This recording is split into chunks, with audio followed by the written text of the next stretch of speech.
तो नमस्कार साथियों, इस वीडियो में हम देखेंगे कि बेड बैंक क्या है और सरकार ने ये बेड बैंक क्यों बनाया है। तो मेरा नाम है शिवम और आप सभी का फिर से स्वागत है। तो बेड बैंक है कि इसको बेसिकली इसको जानने से पहले हम जान लेते हैं कि बैंक कैसे काम करता है। उसके बारे में पहले थोड़ा जान लेते हैं। एग्जाम्पल के थ्रू समझ लीजिए, ये बैंक है। यहाँ पे दो लोग आते हैं, वो जिन्हें अपना कैश डिपॉजिट करना होता है, जो अपना कैश यहाँ पे सेव करते हैं, और एक वो जिन्हें लोन के रूप में कैश चाहिए। अब देखिए कहाँ होता क्या है कि मान लीजिए यहाँ पे एक बच्चा है, एक बूढ़ा है, ठीक है, और एक कंपनी है। अब यहाँ पे मैं बैंक में पैसे क्यों जमा करूंगा? मैं बैंक में मान लीजिए बैंक में पैसे क्यों जमा करूंगा? क्यों मैं जमा करूंगा? ताकि मेरा पैसा सेफ रहे और बैंक मुझे क्या दे? इंटरेस्ट दे।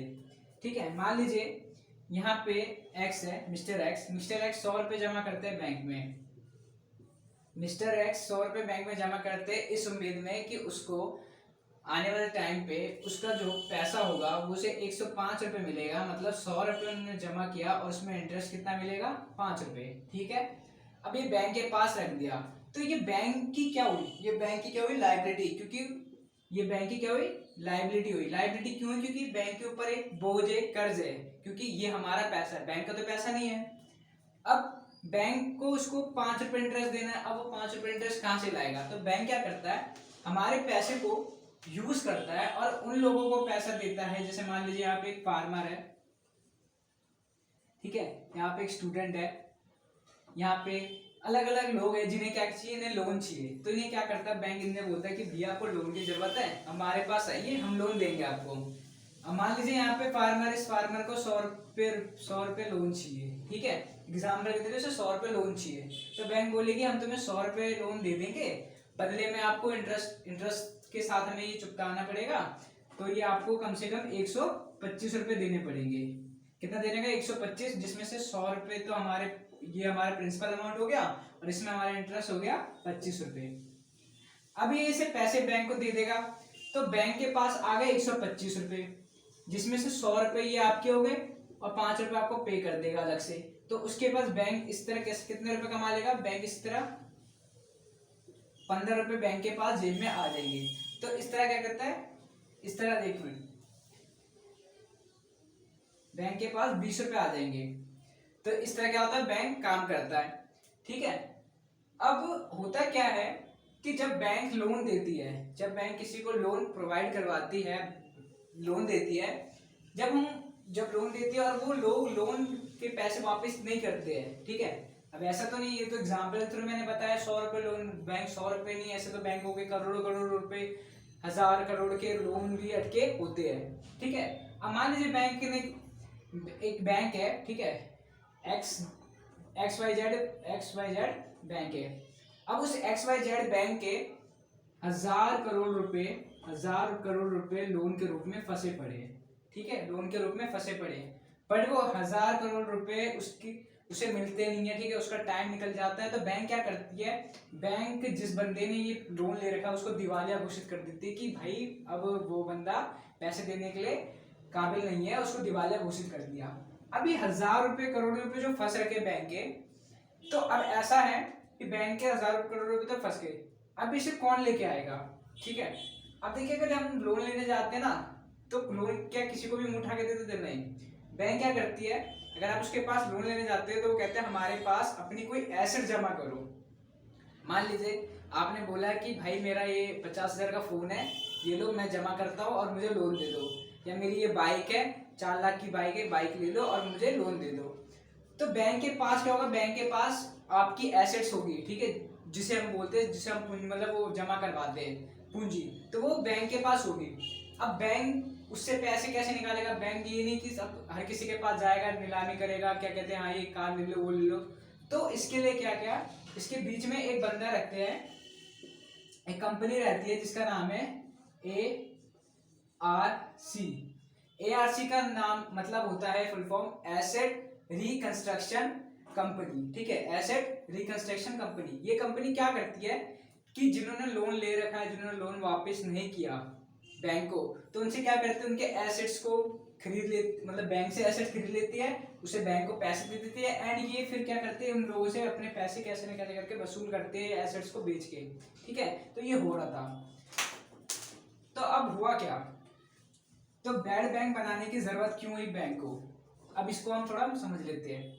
देखिए, बैड बैंक बनाने की जरूरत इसलिए हुई कि बैंक का ऐसे कितने करोड़ों रुपए क्या होते फंस रहे थे।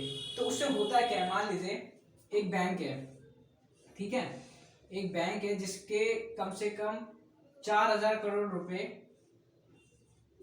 लोन के रूप में फंस गए, ठीक है। तो जब कोई भी लोन के रूप में मतलब फंस जाता है और वो बंदा नहीं दे पाता है, जब वो नहीं दे पाता है तो उस पैसे को हम बोलते हैं, क्या बोलते हैं, एनपीए।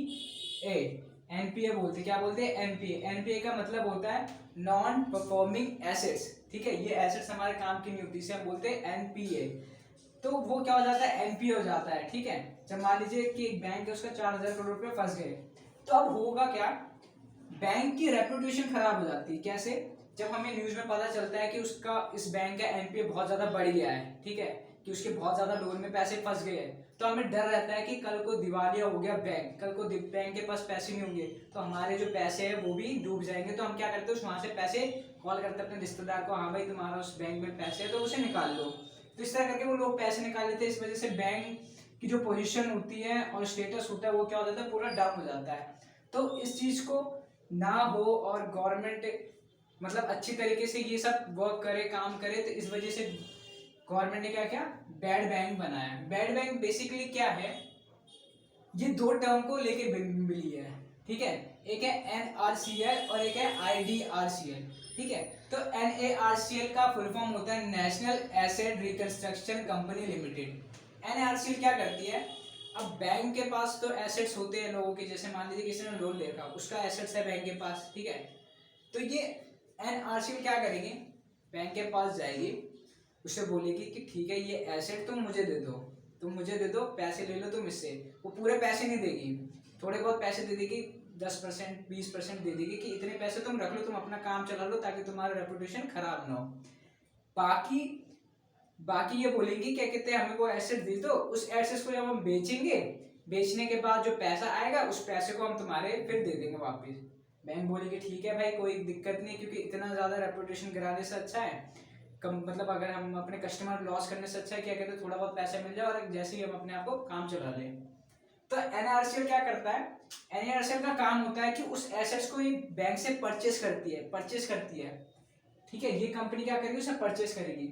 परचेस करने के बाद ये है आईडीआरसीएल। आईडीआरसीएल का मतलब है India debt reconstruction company limited. अब इसका क्या काम है, ये क्या करती है, इसे सेल करती है, बेचती है, सामान को क्या करती है, जितने भी एसेट होते हैं उनको बेचती है, बेचने के बाद जो मिलता है उसे बैंक वालों को देती है और बाकी अपने इनके प्रॉफिट होता है, ठीक है। तो ये बैड बैंक इन दो टर्म को लेके मिला है, एनआरसीएल और आईडीआरसीएल। तो बैड बैंक आई होप आपको समझ आएगा, ये कुछ ही नहीं है, बैड बैंक का मतलब ही यही है कि जो लोगों के फंसते थे, जो लोन नहीं मिल पाते थे, जिससे बैंक को, इकोनॉमी को बहुत ज्यादा नुकसान होता था, उस नुकसान को कम से कम किया जाए, इसके लिए ये बैड बैंक बनाया गया है, ठीक है। और 30,000 I think may be 30,600 crore रुपए का बजट पास किया गया है।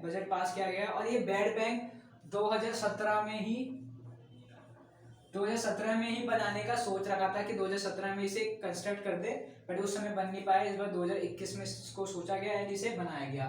तो ये था बैड बैंक। आई होप आपको ये समझ आया होगा। प्लीज ऐसी वीडियो देखने के लिए लाइक, सब्सक्राइब एंड शेयर जरूर करें। Thank you.